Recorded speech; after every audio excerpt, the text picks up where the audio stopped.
Setelah seri manga TBHK sekitar volume 23 dan 24 rilis di Indonesia, aku tuh kan baru selesai baca semuanya ya, dan aku tuh nemu banyak banget hal menarik yang bisa dibahas. Dan iya, ini soal timeline lagi. Dan soal timeline yang baru ini juga, ini tuh banyak banget perubahan antara timeline yang baru dan timeline yang lama.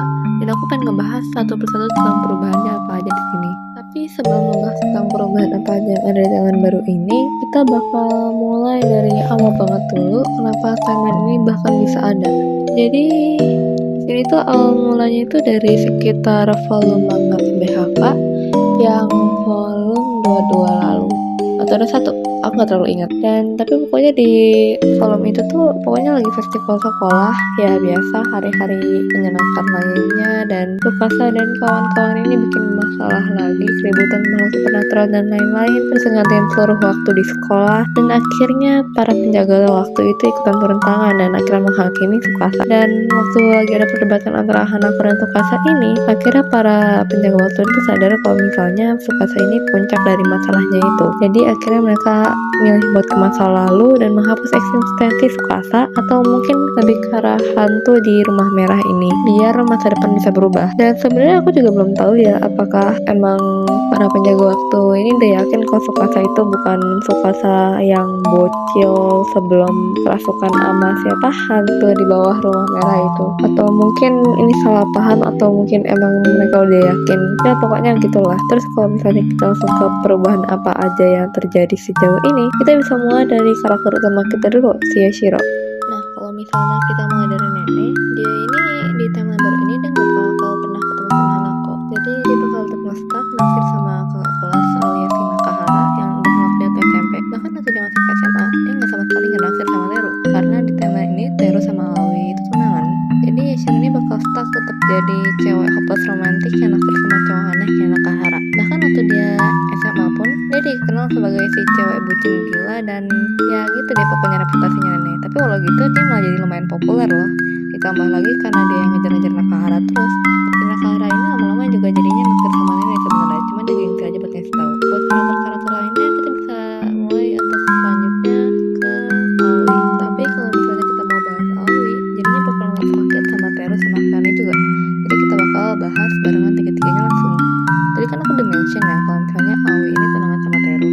Jadi di sini itu karena kalian sudah tahu kalau misalnya Aoi itu keturunan dari keluarga Akane, karena biasanya selalu mengorbankan para cewek gitu sebagai tumbal. Dia ini akhirnya kerjasama sama klan Minamoto atau klannya Teru. Klan mereka tuh kerjasama. Jadi kalau misalnya seorang tumbal atau kanagi ini dijodohkan dengan seorang pembasmi, itu bakal ngasih keuntungan buat kedua klannya. Karena begitu cewek ini ditumbalkan, para makhluk supernatural itu bakal hilang untuk dalam berbagai berapa tahun gitu sementara waktu. Jadi para klan Minamoto atau pembasmi hantu ini nggak perlu repot-repot buat pembasmi lagi. Tapi walau si Aoi ini tunangan sama Teru di timeline ini, aslinya itu tuh sebenarnya kesepakatan keluarga mereka aja. Si Aoi sama Teru di sini itu nggak suka sama satu sama lain, dan bedanya sama timeline utama di mana mereka berdua itu temenan biasa. Di sini tuh Teru sama Aoi itu benar-benar benci sama satu sama lain, karena si Teru yang dari kecil udah arogan dan sering ngata-ngatain Aoi, dan Aoi juga nggak pengen kalah sama Teru. Tambah lagi Aoi yang tetap jadi teman masa kecil Akane di sini dan sebenarnya naksir banget sama Akane. Tapi walau gitu dia tetap dipaksa buat tunangan sama Teru. Wah, satu kekurangan di sini kita sebenarnya nggak tahu apa-apa soal Akane teman ini, karena kita sama sekali nggak sempat lihat apa-apa soal dia. Kayaknya overall dia tuh cuma jadi cowok biasa gitu lah. Selanjutnya kita bisa ke Mitsuba sama Kou. Dan sebelum kita mulai ke masalah Kou dan Mitsuba, kita balik dulu ke terbelakang keluarganya Kou di timeline ini, alias keluarga Minamoto. Di timeline ini ibunya Kou dan Teru alias si mama Minamoto ini dia masih hidup, jadi nggak pernah meninggal.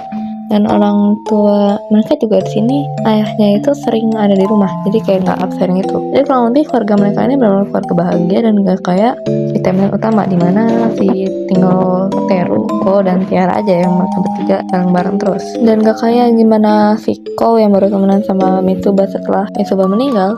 Kalau di timeline ini sejak kelas 2 SMP mereka berdua tuh udah temenan dekat, dengan Kou yang coba buat ngedeketin Mitsuba terus-terusan, dan akhirnya Mitsuba mulai mau nerima Kou. Mereka ini akhirnya bisa jadi teman akrab dan sering ngebantu satu sama lain. Ko yang ngebantu hobi Mitsuba dalam fotografi dan juga Mitsuba yang ngebantu Ko dalam membahas berbagai hantu. Dan mungkin pertanyaan kalian kayak gini, kenapa Ko bisa temenan sama Mitsuba dengan akrab di taman ini tapi enggak di taman utama? Di taman utama mereka tuh kesusahan buat akrab gara-gara Ko dia terlalu sibuk sama dirinya sendiri dan keluarga dia. Dan kalau misalnya kalian ingat ya, Ko ini tuh yang ngurusin pekerjaan rumah, masak, ngurusin adiknya dia alias si Tiara, dan bahkan ngurusin kebutuhan kakaknya juga si Teru. Jadi sama sekali nggak sempet buat nyari teman di luar sama sekali selain Yoko sama Sato itu. Dan untuk karakter lain di sini kita juga ada si Fujima Mei. Tapi di sini kan ini drama side karakter ya. Jadi di sini tuh dia nggak terlalu tunjukin jelas kayak gimana wujud dari timeline ini. Tapi yang pasti timeline ini si Fujima yang hantu itu sama sekali nggak ada. Yang ada tuh si Mei atau Fujima semasa hidup atau Fujima yang asli. Dan dia ini kayaknya kemungkinan besar jadi guru seni di Akademi Kamome. Jadi gurunya kayak Hashira dan Aoi gitu. Dan bisa terbilang dia kelihatan masih muda banget di sini. Dan kayaknya saya untuk set karakter yang kita dapat infonya cuma dia doang. Terus buat selanjutnya terakhir di sini mungkin kita bakal ngebahas buat Amane atau Hanako dan juga sekalian Tsukasa. Dan iya, kayak yang kalian tahu, Hanako sama Tsukasa ini dua hantu yang berdampingan. Hanako yang bertugas untuk mengabulkan permohonan orang yang masih hidup, dan Tsukasa yang bertugas untuk mengabulkan permohonan orang-orang yang sudah meninggal. Tapi walau gitu, ada perbedaan yang besar banget antara mereka berdua di timeline ini. Di timeline ini, Tsukasa dia dalam wujud hantu anak kecil di rumah merah, dan dia ini jadi semacam mirip-mirip Pekka Kurisan. Jadi kayak dia jenis hantu yang datang kalau misalnya dijalankan suatu ritual, dan kalau misalnya ritual itu dijalankan, dia bakal kayak ngejawab semua pertanyaan yang ditanyakan sama orang-orang yang ngikutin ritual itu. Dan iya, kalau misalnya kita ngomongin Tsukasa yang kayak gini lagi, ujung-ujungnya pasti balik ke masalah rumah merah. Dan terus kalau misalnya Hanako kayak gimana?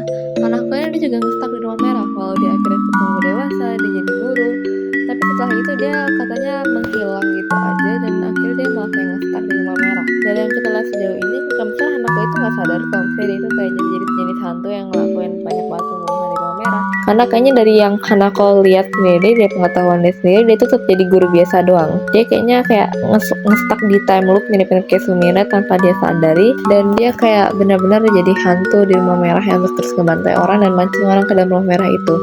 Dan iya, dengan Hanako yang kayak gini, nanti dia bakal, spoiler dikit, dia bakal ngebunuh Ko dan akhirnya bikin banyak banget keributan dan harus berlawanan dengan Teru, Akane, Aoi, dan Yashiro. Dan semuanya itu akhirnya benar berubah banget, dan Yashiro harus ngambil alih jamnya Akane dan ngulangin waktu berkali-kali buat ngelamatin semua teman-temannya. Dan kurang lebih plot manga TBHK sekarang emang lagi kayak gitu, Yashiro yang ngulang waktu berkali-kali terus dan menerus. Untuk chapter terbarunya juga, itu sekarang tuh terakhir ada si Yashiro yang ketemu sama Amane yang ternyata juga udah time travel berkali-kali semasa dia kecil. Dan Amane di sini dia pengen coba buat menyelamatkan Tsukasa. Walau padahal di sini tuh Yashiro ingin menghapus eksistensi Tsukasa sepenuhnya seperti tujuan para penjaga waktu, tapi dengan cara Yashiro sendiri biar masa depan bisa berubah lagi.